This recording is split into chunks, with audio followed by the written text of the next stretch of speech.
습니다. 하나님께서 우리에게 주시는 말씀입니다. 사도행전 11장 19절에서 26절까지 한 절씩 이렇게 나눠서 읽겠습니다.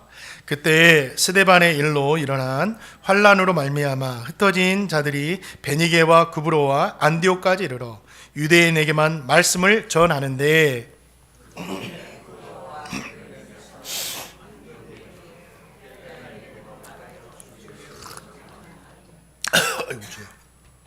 주의 손에 그들과 함께 하심에 수많은 사람들이 믿고 주께 돌아오더라.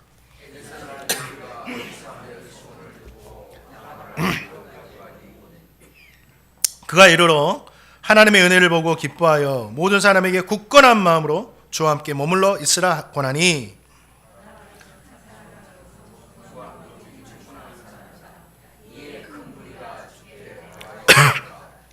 바나바가 사울을 찾으러 다소에 가서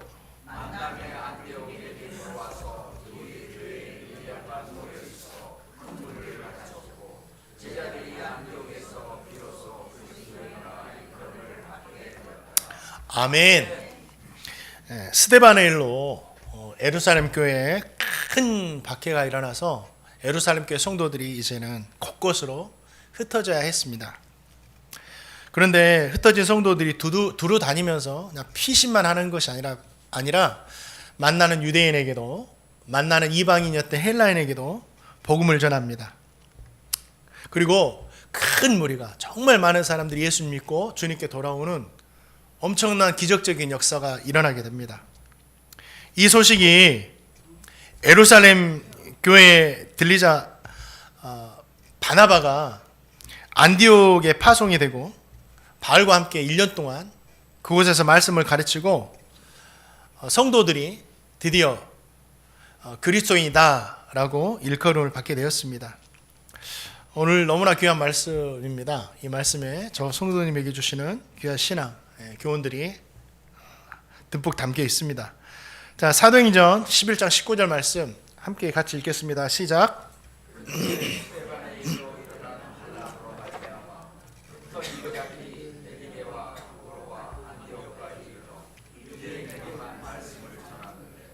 아멘. 성도들이 흩어지게 된 이유가 뭐죠? 박해 때문이죠. 그냥 박해가 아닙니다. 사람이 예수님 믿고 순교하는 이 박해 때문에 흩어지게 되죠.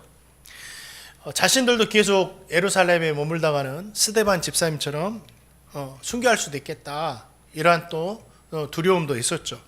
그런데 흩어지게 된 이유가 이 두려움 때문이 아니었어요. 예수님께 대한 믿음, 예수님을 향한 이 신앙을 지키기 위해서 흩어진 겁니다. 여기에 더 머물다가는 내가 내 신앙도 장담할 수 없겠다, 이 위험 안에서 내가 이 신앙 지키기 위해서 흩어져야 되겠다, 이렇게 흩어진 거죠. 그런데 신앙을 지키기 위해서 이렇게 흩어져 것이었지만 성도들에게는 이것이 고통이었어요. 그러잖아요. 그런데 하나님은 이 성도들의 흩어짐이 고통으로만 남게 하지 않으시고 온 세상에 복음이 증거되는 이 선교의 발걸음으로 쓰임받게 하셨다라는 거죠. 성도에게는 흩어짐의 고통이었지만 하나님께서는 복음의 확정이 되었다, 이 사실입니다. 그런데 이 이야기가요, 이 흩어지고 복음 전하는 이 이야기가 예루살렘 교회만 있었던 것이 아니에요. 이 18세기 초에 모라비안 성도들이라는 사람들이 있었습니다. 이들이 어떤 사람이냐면 지금 체코 지역에 보헤미아와 모라비안 지역에서 신앙을 지켰던 성도들입니다. 당시에는 카톨릭이 이렇게 힘이 있었잖아요. 이 카톨릭이 계속 예수 믿는 사람들을 압력을 가는 거예요. 그래서 예배도 드리지 못하도록 이렇게 제한을 시키고 공개적으로 신앙과 믿음을 지키지 못하도록 계속해서 압박을 가하는 거예요. 신앙생활하는 것이 어려워지죠. 어떻게 됩니까? 결국은 그들도 예루살렘 교회 성도들처럼 신앙과 믿음을 지키기 위해서 흩어지게 되었습니다. 그들은 드디어 독일 작센 지방이라는 곳까지 이르게 됩니다. 정말 낯선 땅이고 가진 것도 없고 앞날도 불안했습니다. 어떻게 될 것인가. 그런데 그곳에서 그 성도들을 받아준 사람이 있었습니다. 그 사람이 누구냐면 한 번쯤은 우리 성도님들 이름 들어봤을 거예요. 루터교 귀족이었던 진센도르프 백작. 이 진센도르프 백작이 신앙 때문에 고난받는 사람들이라면 내가 도와야 되겠다. 그 마음으로 자신의 영지, 땅을 내어줍니다. 그리고 그곳에 주의 보호 아래 이 뜻을 가진 헤르누트라는 이 공동체가 세워져요. 교회도 세워졌겠죠. 그런데 거기 헤르누트에 모인 사람들이 동일한 사람들이 아니에요. 신앙의 배경도 다르고 자란 환경도 달랐기 때문에 뭐가 생겼겠어요? 서로의 갈등이 생깁니다. 그러던 어느 날 이들이 성찬 예배를 드리는 중에 성도들이 서로 회개하고 용서하고 하나 되는 이 놀라운 성령의 역사가 예배 가운데 임하게 된 거예요. 하나님이 그렇게 하신 거죠. 그때부터 이 헤르누트 공동체 안에 뭐가 생기냐면 기도의 파수꾼들이 세워집니다. 우리가 기도하지 않아서 그랬다. 기도의 파수꾼을 세우고 밤낮으로 기도하는 것이 이어져요. 책에 보면 그 기도의 불이 100년이 넘게 지속되었다라고 이렇게 기록되어 있습니다. 그런데 그곳에 기도의 불만 일어난 것이 아니에요. 기도의 불과 함께 선교의 불이 활활 타오르기 시작합니다. 그래서 우리는 편히 사는 것을 우리가 원하지 않는다. 우리의 눈에는 이제 복음이 필요한 것이 보여진다 라고 하면서 선교를 준비하기 시작합니다. 그리고 1732년에 카리브해 지역에 세인트 토마스라는 지역이 있었습니다. 그 지역에 노예로 살던 사람들이 많았는데 그 노예들에게 복음을 전하기 위해서 헤르누트에서 2명의 청년을 선교사로 파송합니다. 이제 헤르누트는 복음의 피난처가 아니라 복음의 파송처로 변화된 거죠. 이후에 수많은 선교사들이 그곳에서 파송이 되었고 많은 영혼들이, 수많은 영혼들이 주님께 돌아오는 놀라운 역사가 일어나는 거예요. 하나님은요, 모라비안 성도들도, 흩어진 모라비안 성도들도 예루살렘 교회의 성도들과 같이 복음의 전파의 통로가 되게 하셨다라는 겁니다. 저는 이 흩어진 예루살렘 교회 성도들과 흩어져 살아가는 모라비안 교회 성도들의 이 모습을 통해서 우리 성도님들에게 3가지 도전을 주고자 합니다. 먼저는요, 예루살렘 모라비안 성도들이 어떤 믿음이 있었어요? 어떤 믿음이 있었습니까? 내가 살고 있는 집보다, 내가 일하는 일터보다 나에게는 신앙이 중요하고 나에게는 주님이 중요하다. 이 신앙이 있었다라는 거예요. 저와 성도님에게도 이 신앙이 있어야 됩니다. 우리에게 정말 소중한 게 뭐예요? 살고 있는 집이죠. 일하는 일터고 지금 일자리 구하기가 얼마나 힘들어요. 없어지는 일자들이 얼마나 많은데요. 울산 지역 가니까 예전엔 그렇게 화랑이었는데 점점 일자리가 다 없어진다잖아요. 로봇으로 막 대체되고 그러니까. 그런데 우리에게는요, 아무리 소중해도 이 모든 것들보다 뭐예요? 우리 주님이 중요하다. 이 믿음이 있기를 주님의 이름으로 축원드립니다. 우리 성도님들에게 가장 중요한 게 뭐예요? 자녀죠.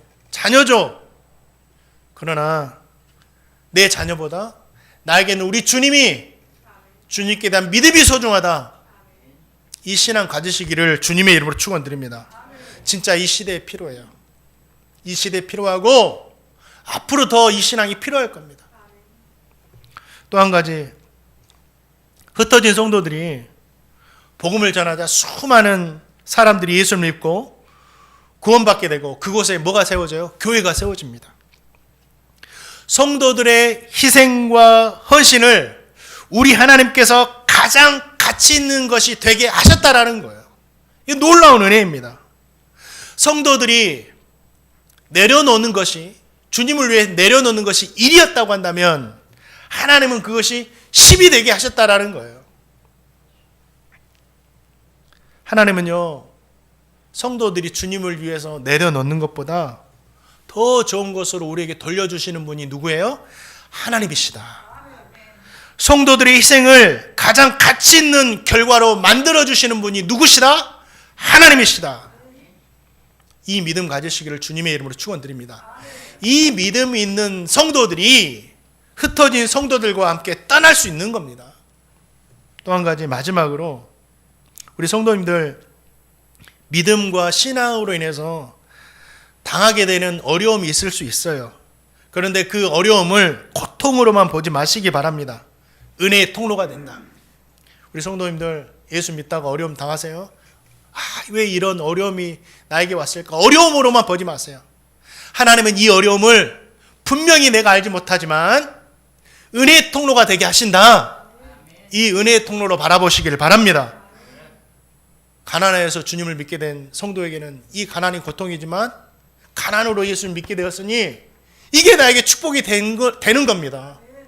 질병으로 당하는 것 나에게 힘든 일이지만 이 질병 때문에 더 주님을 붙들고 주님을 믿게 되었으니 이 질병이 나에게는 더 복이 되는 거예요. 그 말씀이에요. 사랑하는 성도님들, 이 이야기는요 우리의 이야기만이 아니라 성경에도 기록되어 있어요. 복음을 전하다가 왜 복음 전하냐고 붙들려가지고 매를 맞고 붙들려가지고 옥에 갇혔던 바알과 실라가 그날 밤에 하나님 원망하는 대신 찬양을 하잖아요. 하나님 그 찬양을 받으시고 다 풀려주시고 다 열어주시고 그러면서 결국 어떻게 됩니까?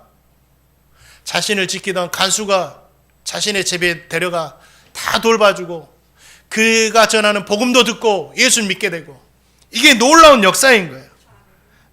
매를 맞음과 묶임이요 하나님의 은혜가 통로가 되었다라는 거예요. 사랑하는 성도님들, 예수님은 가장 귀하게 여기시고 하나님은 내가 내려놓는 희생보다 더 큰 것으로 나에게 은혜 베풀어 주신다. 이 믿음 가지시고 고통을 하나님의 은혜로 바라보시는 제가 되고 우리 성도님 되시기를 주님의 이름으로 축원드립니다. 역사가 분명히 있는 거예요. 사도행전 11장 20절과 21절 말씀 같이 한번 읽어봅니다. 시작.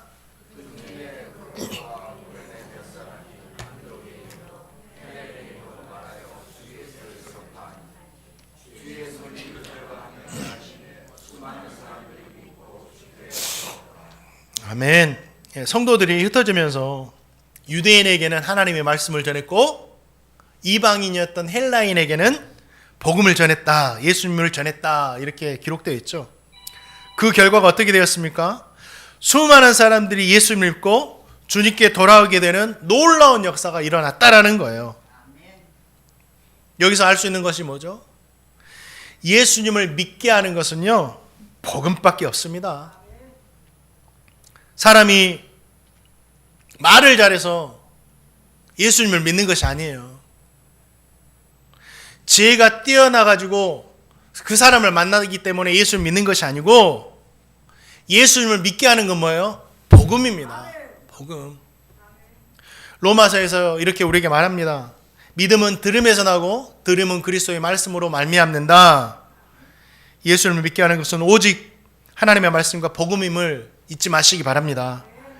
그런데 오늘 말씀 보니까 좀 특이해요. 유대인에게는 하나님의 말씀을 전했다라고 하고 있고 또 29절 보니까 이 30절 말씀 보니까 헬라인에게는 주 예수를 전파했다라고 말합니다. 그러면 헬라인에게 들려주는 복음과 유대인들에게 들려주는 복음이 다른가? 그건 아니에요. 이거는 듣는 사람의 입장에서 복음을 증거했다라는 겁니다. 우리가 복음을 전할 때요 내가 전하는 사람의 입장에서 복음 전하면 안 됩니다. 듣는 사람이 누군가에 따라서 우리가 복음을 전할 수 있어야 돼요. 이게 지혜죠. 유대인에게 하나님의 말씀을 전합니다. 왜 그렇죠? 유대인들은 이미 하나님의 말씀, 구약의 모든 것을 지식적인 배경을 가지고 있어요. 그래서 구약에 기록된 예언의 말씀을 들려주고 이 예언의 말씀에 나오는 사람이 누구냐? 바로 예수 그리스도다. 이렇게 증거한 겁니다. 그래서 그들은 복음을 받아들인 거예요. 아, 예수님이 구약에 예언된 메시아가 맞구나.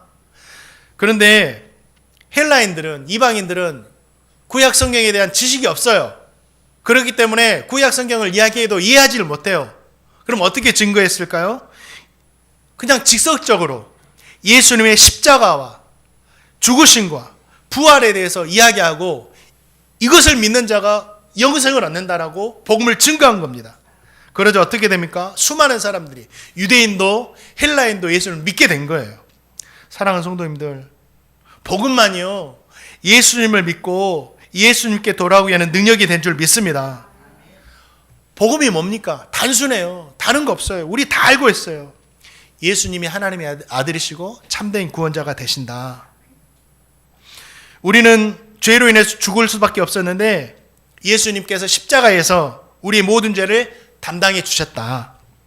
하나님은 예수님을 다시 살리셨고 그 십자가가 부활을 통해 참된 구원임을 확증해 주셨다. 그리고 누구든지 예수님의 이름을 믿는 자는 죄사함을 받고 구원받은 하나님의 자녀가 된다. 이것이 복음이에요. 그런데 신기하게 이 복음이 사람을 살리고 영생을 준다고요. 다른 것이 아니에요. 엄청난 기술이 아니고 엄청난 비밀이 아닙니다. 이 복음이. 저 성도님에게요, 이 복음이 있습니다. 이 복음이 다 있어요. 복음은요, 가지고만 있을 때 능력이 나타나는 것이 아니에요. 사용할 때 능력이 나타나는 겁니다. 흩어지면서 전파했기 때문에 복음의 능력이 나타나는 거예요. 우리도 사용을 해야 돼요. 물질도 마찬가지입니다. 내가 가지고 있다고 해서 능력이 나타나는 것이 아니에요. 사용할 때 능력이 나타나는 거예요. 이번 주에도 제가 잠시 좀 책을 보면서 정몽구 회장의 이런 정기적인 이야기를 한번 읽게 됐어요. 접하게 됐어요. 참 대단하신 분이더라고요. 5천억이라는 이 돈을 그냥 가지고 있지 않았더라고요. 야, 지금 밥을 먹지 못하고 죽어가는 사람들이 있는데 우리가 이거 가지고 있어, 주식으로 가지고 있어봤자 쓰레기밖에 더 되지 않는다. 사용해야 된다. 근데 그 기업의 이사회들이 반대를 하는 거예요. 이렇게 했다가는 경영권 뺏길 수도 있습니다. 필요 없다. 돈은 우리가 일해서 더 벌면 된다. 나눠줘라. 그리고 그걸 출자해서 다 나눠줘 버렸어요. 그런 일들이 있었더라고요. 여러분들, 가지고 있다고 해서 능력이 나타나는 것이 아니에요. 복음도 마찬가지입니다. 우리가 알고 가지고 있다고 해서 능력이 나타나는 것이 아니라 뭐예요? 전파할 때, 나눠줄 때 복음의 능력이 나타나는 겁니다. 사랑하는 성도님들, 우리가 가지고 있는 복음, 영혼 살리는 일에 아낌없이 사용하시는 저희가 되고 우리 성도님 다 되시기를 주님의 이름으로 축원드립니다. 또 우리가 복음 전할 때 가장 중요한 것이 있어요. 야, 저 사람 진짜 말 잘한다. 어떻게 그렇게 지혜롭게 이야기해? 물론 말 잘하는 것이 말 못하는 것보다는 더 좋겠죠. 그러나 거기에서 복음의 능력이 나타난다고 생각하면 절대 안 돼요. 하나님의 복음의 능력은 어디서 나타나느냐? 31절 말씀처럼 주의 손이 함께 하실 때 나타나는 겁니다. 말 잘하면서 나의 지혜에서 능력이 나타나지 않고 주의 손이 함께 하실 때 능력이 나타난다. 주님의 손은요, 하나님의 손은 단순한 표현이 아니에요. 하나님의 개입하심, 또 하나님의 역사하심, 하나님의 주권적인 은혜, 이것을 뜻하는 거예요. 아무리 우리가 복음을 잘 전한다고 하더라도 하나님의 손이, 하나님이 개입하지 않으면 능력이 나타나지 않습니다. 그러나 우리가 정말 짧게 말해도, 우리가 부족해서, 우리가 무지해서 우리가 전하는 것이 예수님 믿으세요, 이 한마디여도 그 한마디에 주의 손이 역사하시면 은혜가 나타나는 겁니다. 스펄전 목사님이 참 설교를 잘하신 분이었죠. 이 목사님이 15살 때 회심을 하는데 그 회심할 때도요, 정말 말 잘하는 설교가 아니었어요.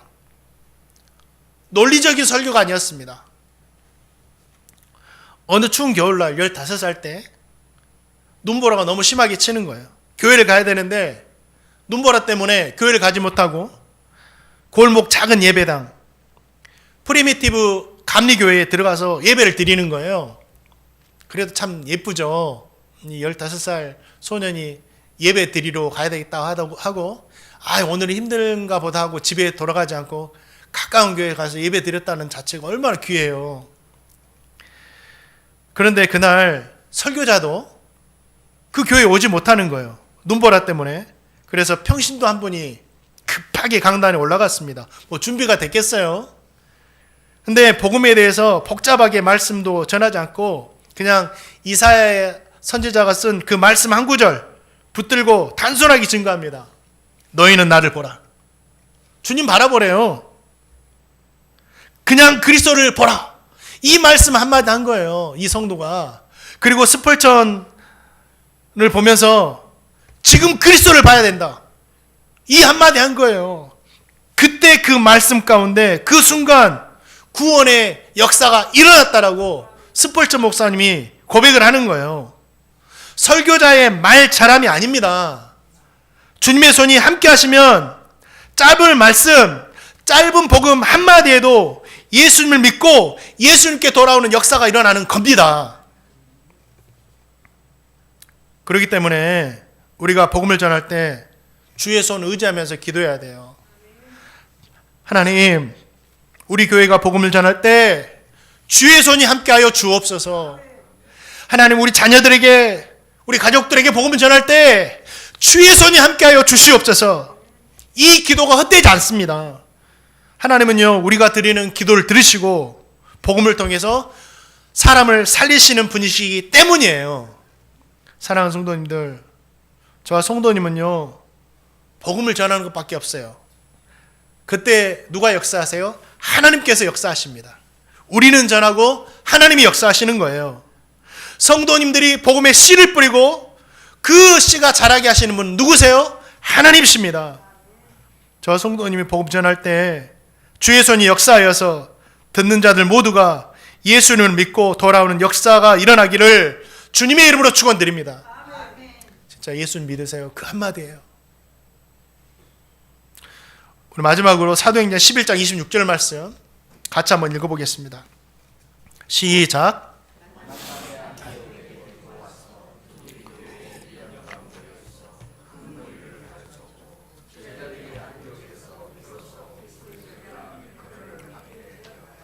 아멘. 예루살렘 교회가 수많은 사람들이 예수님을 믿고 돌아오는 이 소식을 듣고 나서 바나바를, 믿음과 성령이 충만했던 바나바를 그곳에 파송합니다. 안디옥에 도착한 바나바 보니까 하나님의 역사가 일어나니까 너무 기쁜 거예요. 그런데 이거 나 혼자 감당할 수 없겠다. 이 많은 유대인들, 헬라인들 어떻게 감당하냐. 그래서 회심한 사울이 다소에 있다는 사실을 알고 다소로 가서 사울을 데려옵니다. 바울을 데려와요. 그리고 바나바와 바울이 1년 동안 그들을 말씀으로 가르칩니다. 그 후에 어떻게 되느냐? 비로소 거기에 있는 많은 사람들이 그 예수 믿는 사람을 보면서 그리스도인이다 라고 일컬어 주죠. 그런데 저와 성도님이 기억할 게 있어요. 그리스도인이다 이렇게 인정받은 것, 야, 너 진짜 예수 믿는 사람 맞아, 예수 믿는 사람 맞아, 이렇게 인정받는 것은요, 단순히 교회만 다닌다고, 내가 예수님 믿어 이렇게 말했다고 하루아침에 되는 것이 아니에요.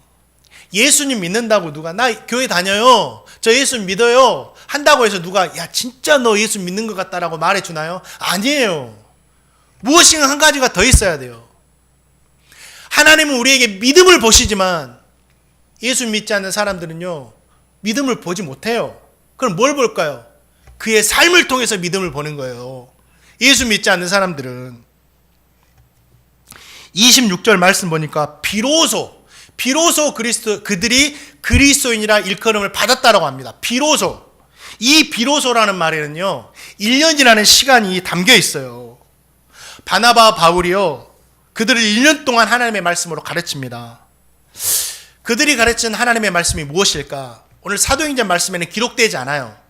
그러나 그들이 다니면서 가르친 내용이 성경 곳곳에 담겨 있는데 그것을 보면 무엇을 가르쳤다라는 것을 우리가 예측해 볼 수 있습니다. 바나바와 바울은요, 그들에게 예수님의 복음, 십자가 부활에 대해서 가르쳤습니다. 그리고 율법이 아니다, 믿음으로 구원을 얻는다, 이 믿음에 대해서 가르쳤어요. 예배 어떻게 드려야 되느냐, 주일은 하나님의 날이야, 주일에는 하나님께 나와서 예배 드려야 돼, 주일에 대해서 가르쳤어요. 기도에 대해서 가르쳤어요. 교제하고 성도의 교제는 어떻게 돼야 되는지, 성만찬을 어떻게 드려야 되는지, 나눔, 용서, 은사, 섬김, 교회의 삶에 대해서도 가르쳤습니다. 그리고 나는 누구인가? 우리가 누구죠? 하나님의 백성, 하나님의 자녀. 정체성에 대해서도 흔들리지 말도록, 그래서 이 땅에서 살아가는 동안에도 하나님의 백성으로 살도록 가르쳤어요. 그리고 마지막에는 뭐예요? 선교에 대해서 주님께서 온 유대와 사마리아 땅끝까지 복음 전하라고 하셨으니 너희들도 복음을 증거해야 된다라고 가르쳤습니다. 성도들은 그 말씀을 배우면서 동시에 어떻게 했을까요? 살아냈어요. 그렇게. 그 시간이 1년입니다. 그 시간 후에 배우고 삶으로 나타내는 그 1년 후에 비로소 그들이 그리스도인이다라고 일컬음을 받게 된 거예요. 그리스도인이라는 이름은요, 교회 다닌다고 나온 이름이 아니었어요. 예수님 믿었다고 나온 이름이 아니었어요. 그들의 삶의 결과였습니다. 저와 성도님도 예수님을 믿지 않는 사람들에게요, 그리스도인이라고 불림을 받아야 됩니다. 그러나 이것은 믿음만 가지고는 되지 않아요. 세상 사람들은 우리에게 믿음만 보는 것이 아니에요. 교회 다니는 것만 보는 것이 아니에요. 믿음의 열매를 봅니다. 그래서 평가를 해요. 저희와 성도님에게 그리스도인의 삶, 제자의 삶이 있어야 돼요. 교회만 다닌다고 해서 제자가 아닙니다. 후안 카를로스 오르티즈 목사님이 제자입니까라는 책에서 교회 다니는 사람과 제자를 구분해요. 하나님, 예수님을 좋아한다고 제자가 아니다. 예수님의 가르침을 받고 따르는 사람이 제자다. 그 사람이 그리스도인이다. 우리에게 삶이 있어야 됩니다. 그렇다면 그리스도의 삶이 뭐냐? 다른 거예요. 다름이에요. 다름. 예수 믿지 않은 사람과 예수를 믿는 사람의 다름이 제자의 삶이에요. 그리스도인의 삶이에요. 큰 것만 생각하면 안 돼요. 엄청난 큰 것을 이뤄가지고 하나님께 엄청난 큰 것을 드려서 이것을 말씀드리는 것이 아니에요. 작은 부분에서라도 다르게 살아가는 거예요. 이게 뭘까? 제가 생각해 봤어요. 제가 이제 새벽 예배는, 새벽 기도회는 우리 1년 365일, 토요일하고 주일은 빼죠. 나머지 날은 이제 이옥기 권사님과 이렇게 계속해서 새벽 기도 하죠. 이옥기 권사님이 이제 거의 90이 돼 가세요. 그렇게 안 보이시는데. 네, 이 권사님과 잠깐 차를 오가면서 나오는 이야기가 있어요. 자기 아드님이 이제 결혼할 때가 돼가지고 결혼식장을 잡았대요. 그런데 이제 그때도 결혼식장이 부족했는지 토요일 날 이렇게 예식장을 잡지 못하고 주일날 잡았대요. 주일날 잡아서 어머니 이렇게 되었습니다 말하니까 우리 권사님이 그 워딩은 정확하게 생각나지 않지만 이렇게 이야기하셨어요. 저에게. 알았다, 결혼한 건 축하한다. 그런데 나는 주일에는 예배드리러 교회 가야 된다. 나는 결혼식에는 참여할 수 없으니까 결혼은 너희들끼리 해라. 이렇게 말씀을 하셨대요. 세상 사람들은 융통성도 없다. 그냥 잠깐 예배 드리고 나서 가면 되지. 융통성도 없다. 지나치다. 그렇게 말할 수 있어요. 상관없습니다. 그렇게 말할 수 있지만 상관없어요. 왜입니까? 그리스도인은 작은 부분에서 달라야 돼요. 달라야 돼요. 예수님 때문에 욕을 먹었습니까? 그게 그리스도인의 삶이에요. 예수님 때문에 혹시 칭찬받았습니까? 그것도 그리스도의 삶이에요. 예수 그리스도를 믿는 그리스도인은 작은 삶에서부터 달라야 됩니다. 그렇다면 이 다름의 기준이 무엇인가? 바나바와 바울이 무엇을 가르쳤죠? 1년 동안 하나님의 말씀을 가르쳤어요. 다름의 기준은 하나님의 말씀이에요. 우리가 다르게 살아가는 것은요, 하나님의 말씀대로 살아갈 때 세상 사람들과 다른 거예요. 생각도 다르고 행동도 다르고. 저와 성도님은 말씀을 듣고 배워서 그것을 기준으로 살 때 다르게 살 수 있는 거예요. 그런데 문제가 있어요. 저와 성도님이 모든 하나님의 말씀을 100% 지키며 살 수 있는가? 어떤 집사님이요, 간증을 하시길래 야, 제가 정말 은혜스럽게 들었어요. 야, 그러면서 그분이 천사라도 된 듯이 너무 은혜스럽더라고요. 이렇게 바라봤어요. 근데 그분이 말씀을 다 끝나고 나서 저에게 한마디가 있었어요. 목사님, 그렇다고 해서 제가 1급수는 아닙니다. 이런 말씀을 하시더라고요. 저는 하는 간증보다 그 말이 더 은혜가 되더라고요. 왜 그렇죠? 저도 1급수는 아니에요. 제가 어떻게 1급수예요? 저도 죄로 인해 얼룩질 때가 얼마 많은지 몰라요. 저는 정말 제가 조심해야 할 게 뭔지 아세요? 말 잘함이에요. 제가 우리 성도님들에게 설교를 은혜스럽게 한다고 해서 성도님들이 착각을 해요. 우리 목사님 참 은혜스러워. 아니에요. 속으면 안 돼요. 그건 설교, 하나님의 말씀일 뿐이지 제 삶이 아니에요. 저도 그걸 붙들고 살아갈 이제 저에게 숙제가 주어진 것 뿐이에요. 저도 1급수가 아닙니다. 죄로 인해 얼굴 때가 얼마 많은지 몰라요. 다르게 살고자 하지만 다르게 살지 못하고 똑같이 살 때가 얼마 많은지 몰라요. 막 저도 예전에는요, 심하면 열받으면요, 세상 사람들도 더 무섭게 싸우기도 했어요. 그런데 그때도 다름이 뭔지 아세요? 다 하고 나서 후회해요. 후회가 뭘로 이어져요? 회개로 이어집니다. 가슴을 치며 회개하는 거예요. 왜입니까? 회개는 하나님의 말씀이고 저는 그 말씀에 순종하는 거예요. 이 회개가 세상 사람들과 다름이에요. 우리가 말씀을 못 지켰을 때 예수님 믿지 않는 분들이 거짓말 해가지고 성공했다고 그것을 막 가책 느끼면서 뭐 잘못했다고 회개합니까? 안 해요. 그냥 거짓말하면 아무도 모르면 그냥 넘어가는 거예요. 그러나 진짜 우리 안에 성령이 계시면 우리가 그 마음이 불편하잖아요. 어떻게 회개하는 거잖아요. 하나님이 우리 입술을 좀 지져달라고. 또 우리가 다른 사람에게 말로 상처 줄 때 막 대화하는 중에 열받아가지고 상처 줬을 때 어떤 사람들은 막 씩씩거리면서 더 분을 못 풀지만 우리는 어떻게 돼요? 아, 내가 괜히 이런 말 했다. 내 말 때문에 이 사람이 상처받았겠다 하면서 뭐예요? 우리 또 회개를 해요. 회개가 다름이에요. 너희들은 좋겠다.